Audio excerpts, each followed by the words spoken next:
देश की छवि खराब हुई है।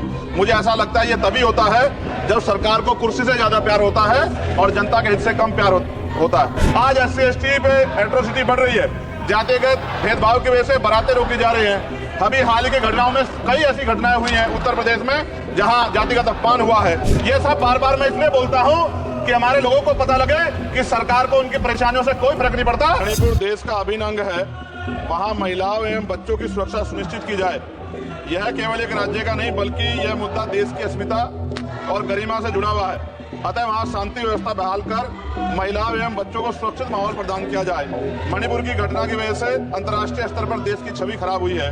मुझे ऐसा लगता है ये तभी होता है जब सरकार को कुर्सी से ज्यादा प्यार होता है और जनता के हित से कम प्यार होता है।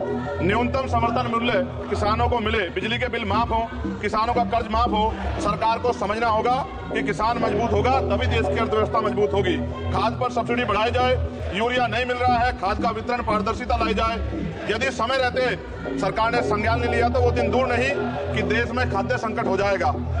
महोदया, गया में महाबोध विहार प्रकरण जो है वहां से बुद्ध समाज में चिंता है और आक्रोश भी है। सरकार उसका हल करे, बुद्धिस्टों को उनका हक दे, जैन समाज की भावना का भी सम्मान रखे और ईसाइयों में भी हमले बंद हो और बहुजन महापुरुषों के विचारों को कार्य और पाठ्यक्रम में शामिल किया जाए। आज SC/ST पे एट्रोसिटी बढ़ रही है, जातिगत भेदभाव की वजह से बारातें रोकी जा रही हैं। अभी हाल ही की घटनाओं में कई ऐसी घटनाएं हुई हैं उत्तर प्रदेश में जहां जातिगत अपमान हुआ है। नगीना लोकसभा क्षेत्र में किसानों की मुख्य आय का साधन गन्ना उत्पादन है, लेकिन ना गन्ने का मूल्य में वृद्धि हुई है और ना ही मिल द्वारा समय पे भुगतान किया जा रहा है। गन्ना किसान मजबूत होगा तभी ग्रामीण अर्थव्यवस्था मजबूत होगी। साथ साथ SC/ST का प्रमोशन में रिजर्वेशन नहीं दिया जा रहा है, उल्टा निजीकरण करके नौकरी खत्म की जा रही है, बैकलॉग नहीं भरा जा रहा है, पुरानी पेंशन बहाल नहीं की जा रही है। ये सब बार बार मैं इसलिए बोलता हूं कि हमारे लोगों को पता लगे कि सरकार को उनकी परेशानियों से कोई फर्क नहीं पड़ता और वो समझे सरकार उनकी कितनी तेजी है। प्रधानमंत्री आवास योजना में जो मानक में बदलाव किया जाए उससे बहुत से पीड़ित वंचित रह जा रहे हैं। कई बार ऐसा होता है और मैंने ये देखा अपनी आंखों से, किसी ने बरसात से बचने के लिए ईंटें लगा दी हैं, उनको मानक से बाहर कर दिया जाता है। इस वजह से वो परिवार इस सुविधा का लाभ नहीं ले पा रहे। खत्म करूंगा मैं। इस वजह से उनके घर नहीं बन पा रहे और के 75 साल बाद भी लोगों पे घर नहीं है। शर्म की बात है।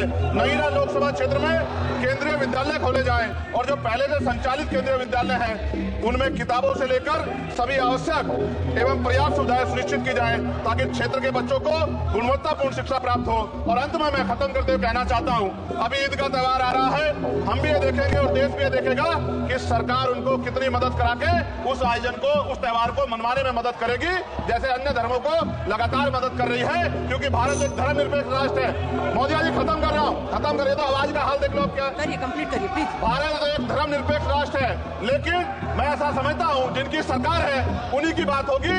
मुसलमानों की, जैनों की, सिखों की, रविदासियों की और बुद्धिस्टों की जो आंदोलन कर रहे हैं और पुलिस लाठी मार रही है, मैं समय रहते चिंतित कर रहा हूँ। सरकार को चिंता करनी चाहिए कि बुद्धिस्टों का अपमान ज्यादा दिन बुद्धिस्ट बर्दाश्त नहीं करेंगे। महाबोध विहार हमारा हक है और वो देना पड़ेगा। आपका बहुत बहुत धन्यवाद। जय भीम, जय भारत।